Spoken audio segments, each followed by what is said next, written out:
여러분 안녕하십니까? C채널 뉴스입니다.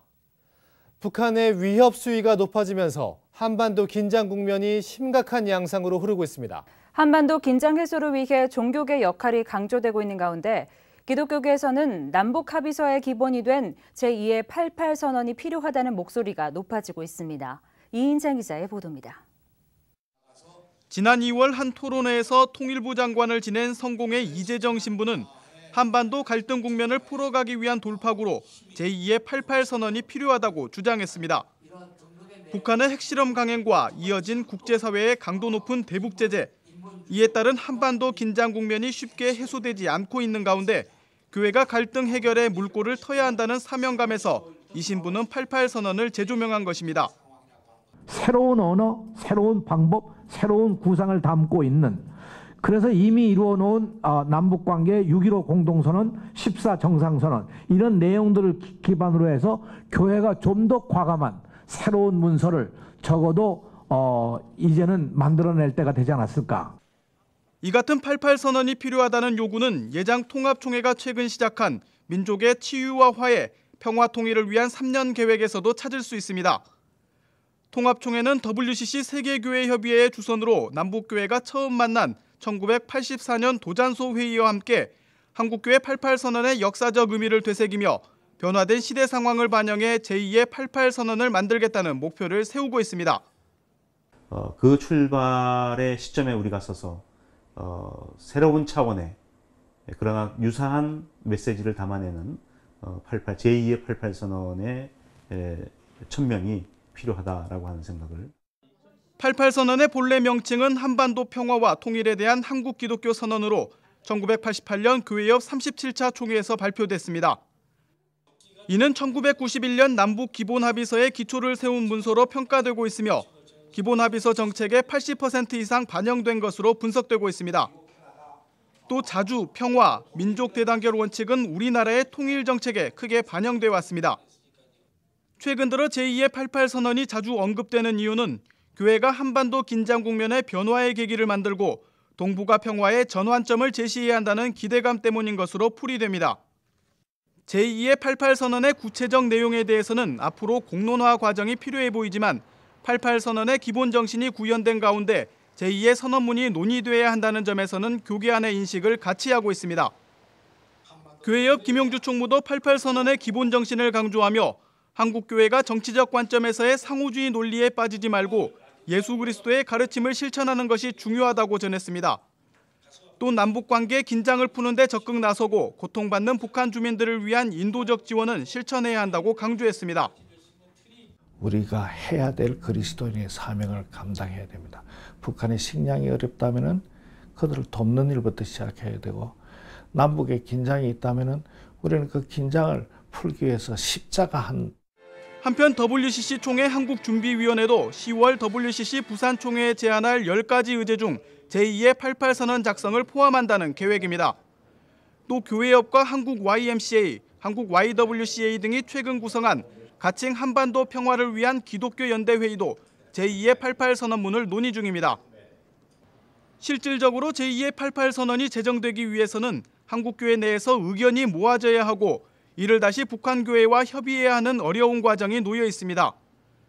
그러나 이러한 과정을 통해 남북한이 하나의 뜻과 하나의 목소리를 다시 낼 수 있다면 한반도 평화 정착과 통일에 큰 역할을 하게 될 것으로 기대되고 있습니다. C채널 뉴스 이인창입니다.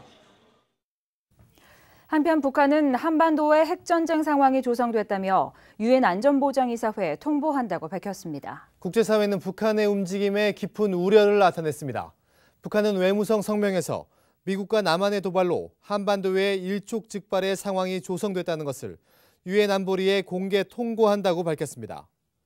또 자주권과 민족의 존엄을 수호하는 반미 전면 대결전의 최후 단계에 진입한다고 전했습니다. 이에 앞서 북한은 군 최고사령부 성명을 통해 전략 로켓 부대와 모든 야전 포병군을 1호 전투 근무태세에 진입시킨다고 발표했습니다. 북한의 움직임에 대해 미국 정부는 북한의 위협과 도발이 북한을 더 고립시키고 동북아 평화와 안정을 위한 국제사회의 노력을 저해할 뿐이라고 전했습니다.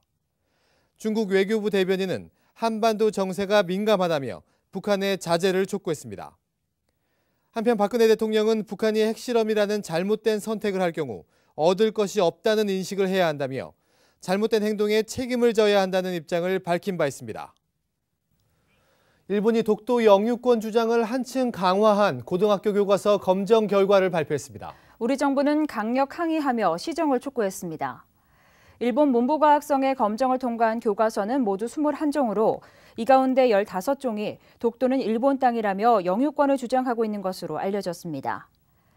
독도 관련 내용이 포함된 교과서는 기존 12종에서 3종이 더 늘어났으며 한국이 일본 고유의 영토인 다케시마를 일방적으로 점거하고 있으며 유엔 안보리와 국제사법재판소를 통해 문제를 회부할 필요성이 있다는 내용도 추가됐습니다. 한편 조태영 외교부 대변인은 일본 정부가 여전히 역사를 직시하지 않고 있다며 자신의 책임을 외면하는 내용을 포함한 고교 교과서를 검정 통과시킨 데 대해 강력 항의하며 근본적인 시정을 촉구한다고 밝혔습니다.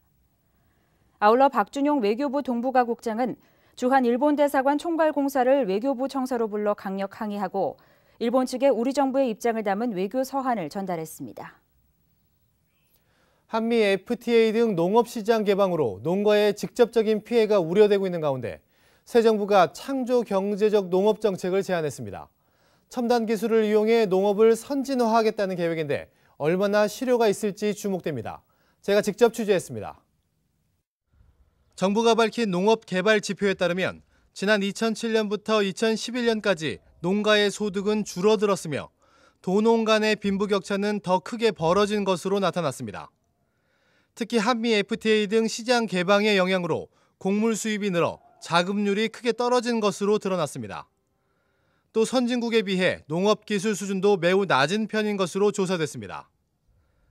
농업정책 전문가 간담회에 참석한 땅강아지 사과 김정호 대표는 농업 인구 감소와 고령화 현상, 그리고 수입 농산물로 인해 농가의 피해가 늘어나고 있다고 지적했습니다. 또 한 농가가 사과로 돈을 번다고 소문이 나면 배를 재배하는 농가도 포도를 재배하는 농가도 모두 사과로 품목을 전환하는 실정이라며 이러한 비전문성이 농가의 소득 감소로 이어지고 있다고 설명했습니다.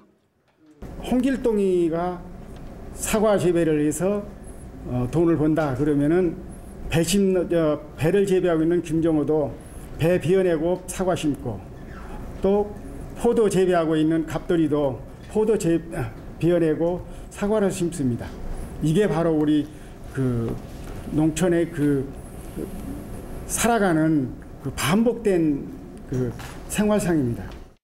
이러한 문제를 해결하기 위해 새 정부가 제안한 농업정책은 창조 경제농업. 정보통신기술을 통해 농업 생산 전반을 관리하는 IT 융합과 원료고개 유전자 기술을 접목해 부가가치를 극대화시키는 BT 융합을 통해 농업을 선진화하겠다는 계획입니다. 뿐만 아니라 유통 경로의 경쟁을 촉진시켜 효율성을 높이고 소비자 영양과 식생활 개선을 통해 곡물 자주율을 제고하는 한편 자연재해 시 즉각적인 지원과 농촌 복지 향상을 통해 농촌의 삶의 질을 개선한다는 방침입니다. 즉 우리 농업의 수준 향상으로 시장 개방에 따른 위기를 극복하겠다는 뜻으로 풀이됩니다. 밭직불제 지금 헥타당 40만 원씩 주고 있는데 올해 7개 품목을 늘려서 26개 품목까지 밭직불금을 확대를 하고요. 2014년 이후는 계속 지속적으로 확대하는 방안을 강구를 하겠습니다.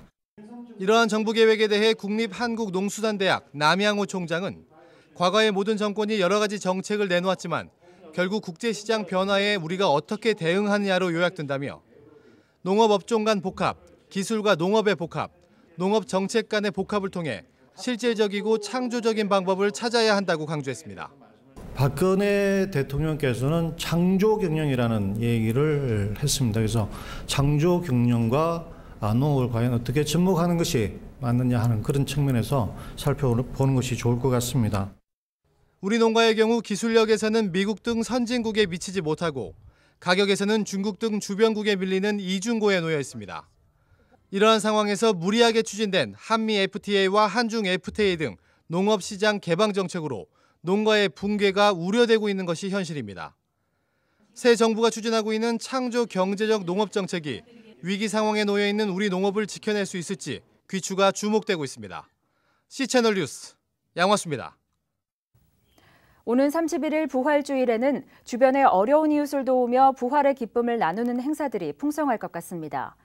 지구촌교회를 비롯해 안양시 기독교연합회 소속 교회와 성도들은 오는 부활주일에 장기기증 캠페인에 동참하며 이웃사랑을 실천하기로 했습니다.